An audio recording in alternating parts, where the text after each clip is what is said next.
con ese mensaje. No vamos a dejar que nos silencien, pero ¿cuándo los han silenciado? No se puede creer. Me voy al encuentro de Nicolás Trota, es director de los equipos técnicos de Alberto Fernández. Buen día, Nicolás, ¿cómo estás?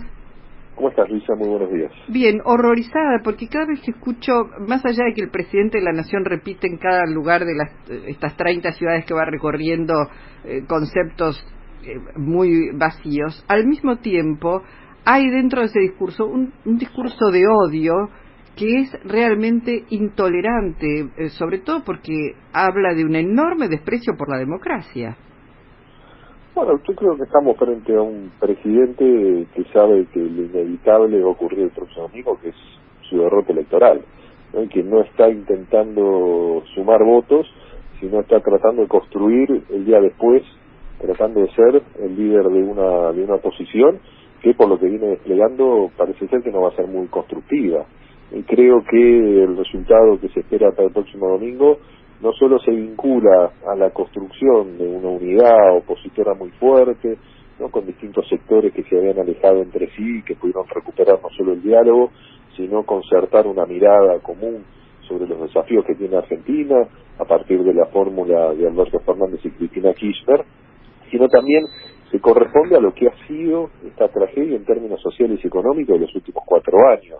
Yo creo que esos dos elementos explican no solo el resultado de las PASO, donde nuestra expresión política logró casi el 50% de los votos, sino también que 2 de cada 3 argentinos no le pusieron un freno a las políticas de estos 4 años de Macri y votaron en contra de Macri. Entonces creo que eso puso en crisis a un gobierno muy disociado con la realidad, porque parece que el gobierno descubrió la crisis el 11 de agosto a partir del resultado de la elección, ¿no? Una crisis que era evidente porque las luces de alerta que al principio durante el 2016, 2017 eran amarillas, eran rojas, ¿no? El tablero a partir del 2018 fue absolutamente todo rojo porque la Argentina se derrumbaba y no tuvieron capacidad de reacción para modificar su modelo macroeconómico que nos trajo este presente de crisis. Claro, Nicolás, me parece que es importante, y además lo converso contigo, que venís recorriendo la región y haciendo una cantidad de notas vinculadas con lo que pasa en nuestra América Central y América Latina. Digo, esto que pasa hoy en la Argentina y que le cuesta tanto verlo a Macri, tiene que ver con la aplicación de políticas neoliberales. Vemos lo que ha pasado en Ecuador, vemos lo que está pasando en Chile hoy, vemos la resistencia en Bolivia de aceptar un resultado por parte de la derecha, lleno de veedores internacionales que no han denunciado irregularidades en los comicios en Bolivia. Digo, tiene que ver con esto, con una concepción respecto de la realidad y la negación de esa realidad.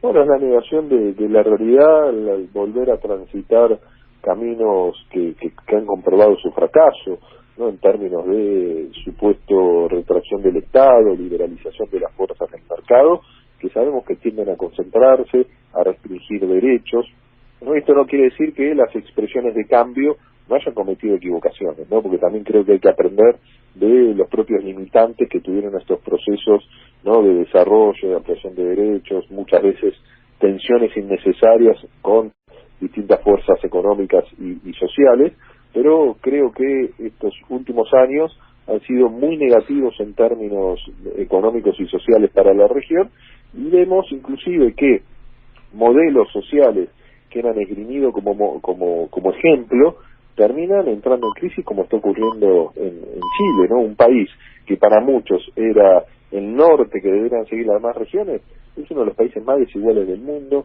es un país donde, entre otras cuestiones, para nombrar un solo ejemplo, la educación universitaria pública hay que pagarla, donde tienen un sistema previsional donde uno ahorra para uno y su jubilación se vincula solo a lo que puede aportar uno y no a un sistema solidario como ocurrió en el pasado en la Argentina. Y eso me parece que lo que empieza a entrar en crisis en Chile, y tenemos un presidente de Chile que sale a anunciar que el país está en guerra contra sus propios ciudadanos.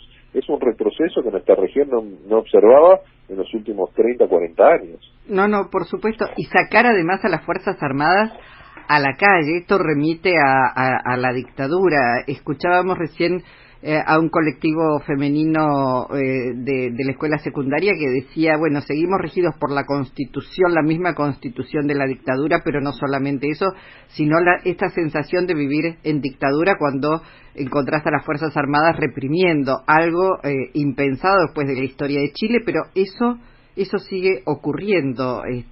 Por eso es muy importante el proceso que va a abrirse seguramente a partir del domingo con las elecciones y con la posibilidad de que Alberto Fernández sea el próximo presidente. Vos, como director de los equipos técnicos de Alberto, uno ya empieza a leer las medidas que van a tomarse a partir del 28 de octubre, el 28, todo el mundo está especulando con medidas económicas, con medidas financieras. A esta altura, y teniendo en cuenta toda la experiencia anterior del gobierno anterior de Néstor y Cristina Kirchner, trabajaron los temas como para no cometer esos errores a los cuales también hay que hacer referencia cuando uno habla de las democracias en la región. No, por supuesto. Creo que uno, cuando imagina el futuro, tiene que analizar lo que fueron los avances importantes que tuvo la Argentina en los gobiernos de Néstor y Cristina Kirchner, pero también los propios limitantes y equivocaciones, ¿no? Y creo que la principal apuesta se relaciona quizás a un limitante que hubo en la construcción de consensos en la gestión de Cristina, ¿no? Y que la propia Cristina, a partir de su decisión de ampliar la base de sustentación, es que dio el primer paso a lo que debe ser el mensaje de un nuevo contrato social que incluya al sector del trabajo, al sector productivo, a los gobernadores, no solo para poner el foco sobre un diagnóstico común, que es lo primero que hay que tener. ¿Por qué llegamos a esta situación? Porque la mirada, si no es más o menos homogénea, para acordar las deficiencias que tiene hoy nuestra economía y los profundos problemas sociales que tiene la Argentina, es de donde debemos partir para empezar a concertar también las respuestas, soluciones y el aporte que cada uno de los sectores debería dar, no de una mirada egoísta, sino de una mirada colectiva, para poder empezar a salir de este laberinto en el que estamos. Y creo que eso va a ser el principal aporte en el corto plazo, más allá obviamente de enfrentar la emergencia social y de empezar a salir de este proceso de caída económica que va a ser el gobierno de Alberto Fernández. Pero sin lugar a dudas, Nicolás, el mundo del trabajo y todo lo que gira en torno al mundo del trabajo, los actores, el capital, los trabajadores, el Estado mediando, el mercado interno, el comercio, todo esto va a ser parte de un eje central de las políticas de Alberto Fernández. Por supuesto, no hay mejor política social que un empleo de calidad, ¿no? Y para lograr empleo de calidad hace falta no solo un esquema de concertación, sino también un modelo macroeconómico distinto, ¿no? Y un rol muy activo del sector del trabajo, y ser conscientes también que si no logramos fortalecer la recuperación de los salarios que han perdido tanto en los últimos 4 años, es muy difícil empezar un proceso de recuperación de la economía, y también tiene que haber una mirada muy detallada sobre los desafíos que tiene cada sector industrial, cada sector de los servicios en la Argentina, para maximizar sus oportunidades de desarrollo, no solo en términos de crecer en el mercado externo, sino también en consolidar la creación de empleo de calidad. Creo que eso es una agenda muy ambiciosa, y es una agenda que hay que empezar a construirla desde el primer día, más allá de que se ponga el foco, ¿no?, en una Argentina que tampoco puede esperar en términos sociales, ¿no?, porque la propia sanción de la ley de emergencia alimentaria es la que termina clarificando la crisis social tan profunda que tiene la Argentina de hoy, que va a terminar un 2019 con una pobreza que va a superar el 38%. Claro. A los sectores engrietados y que el presidente fomenta diciendo vienen a sacarnos la libertad, vienen por nosotros, vienen por todo, ¿cuál es el mensaje para ese sector al cual le intentan inocular miedo respecto de la etapa que viene?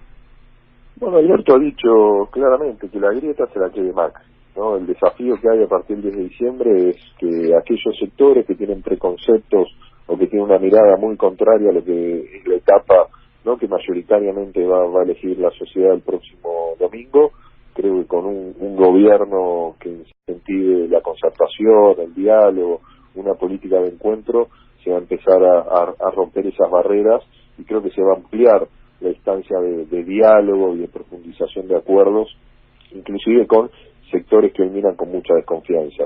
Creo que eso es un desafío que hay que construir y que hay que empezar a derrumbar antinomias innecesarias. Esto no quiere decir que la política se transforme en un espacio de unanimidad, porque eso también es imposible, ¿no? La política es conflicto, la política es buscar equilibrio entre los distintos intereses, muchas veces contrapuestos, y creo que ese va a ser un desafío muy importante que va a llevar adelante el gobierno de Alberto Fernández, pero también pidiéndole a cada uno de los sectores que no vayan a buscar todas las respuestas al Estado o al gobierno.